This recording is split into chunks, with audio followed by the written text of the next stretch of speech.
우선 당 차원에서 대선 후보 등록을 위한 실무 준비에 착수했다고 하는데요. 대선 출마를 결심하신 겁니까? 네, 실무 준비는 당연히 출마를 전제로 한 것이지요. 연대의 문을 닫지 않고 예. 절차는 절차대로 진행을 하겠습니다. 그러면은 공식 출마 선언은 언제 어떤 방식으로 하실 예정인지요? 지금 선언문을 준비 중입니다.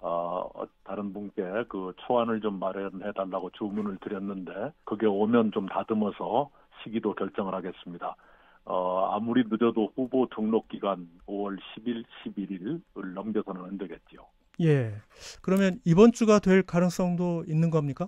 그렇게 빠를 것 같지는 않습니다. 조금 준비에 시간이 걸리지 않나 싶네요. 이번에는 민주당 대선 경선 얘기해 보겠습니다. 그제 이재명 후보가 대선 후보로 확정됐는데요. 어떻게 보셨습니까? 네, 그 표의 편중이 예상보다 심각하다고 봤고요. 호남권의 투표율이 전국에서 가장 낮았다. 이게 좀 눈에 띄더구만요. 득표율이 반올림하면 90%이던데요. 그건 네.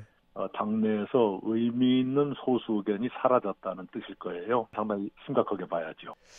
말씀하신 대로 이 후보의 득표율이 89.77%였습니다. 네. 전에 김대중 대통령도 얻지 못한 최고 득표율이었죠. 민주당에서 네. 역대 경선 후보 가운데 가장 높았는데 어떤 의미가 있다고 보십니까? 사당화가 완성됐다. 1인 정당으로 완성됐다는 뜻이겠죠. 예. 노무현 대통령보다 득표율이 높다는 것이 김대중 노무현 대통령보다 더 훌륭해서라면 좋겠지만 더 독해서 그랬다. 라면 그건 상당히 걱정되는 것이죠. 이재명 후보가 어제는 국립현충원에 들렀어요. 이승만, 네. 박정희, 김영삼, 네. 김대중 전 대통령 묘역을 참배했고 윤여준 전 환경부 장관을 상임선대위원장으로 영입했습니다. 네. 중도 보수로 이렇게 확장하는 행보인데요. 어떻습니까? 대선 본선에서는 표심에 어떤 영향을 미칠 걸로 보십니까? 네, 영향을 주려고 하는 것이겠죠. 그러나 우리가 생각해야 될 것이 두 가지가 있다고 봅니다. 하나는 당내에서는 어떻게 했던가. 예.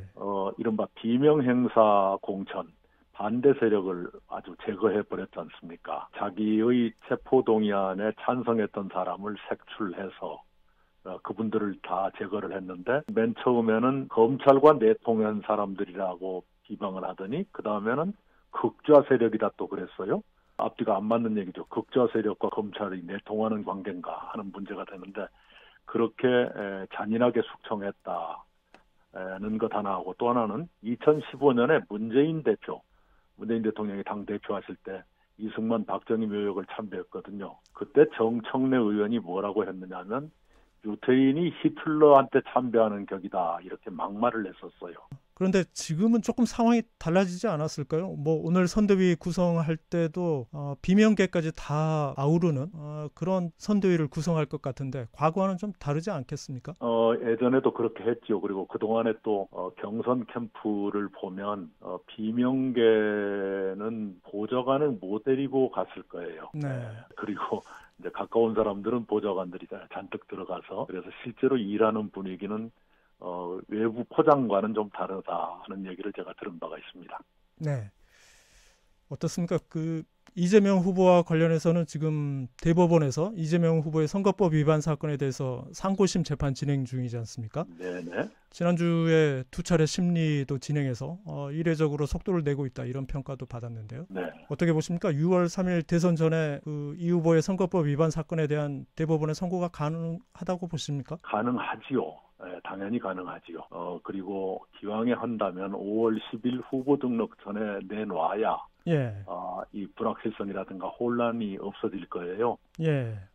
이번에 대법원이 왜 이렇게 서두르는가 여러 가지 해석이 있는데 저는 이렇게 보고 싶었어요. 그동안에 사법부에 대한 국민의 신뢰가 하도 많이 떨어져서 그걸 회복하기 위한 대법원장님 나름의 노력이라고 해석하고 싶었어요. 예.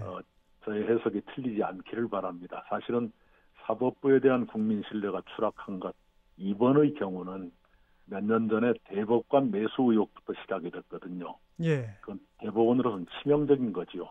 이번에 그걸 회복할 수 있을지 아니면 아주 국민들로부터 외면받는 사법부로 전락할지 그 분수령이라고 생각합니다.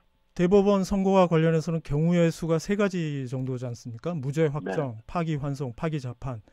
네. 세 가지 경우가 가능한데 어떻게 전망하십니까? 세 가지 경우의 수 중에서는.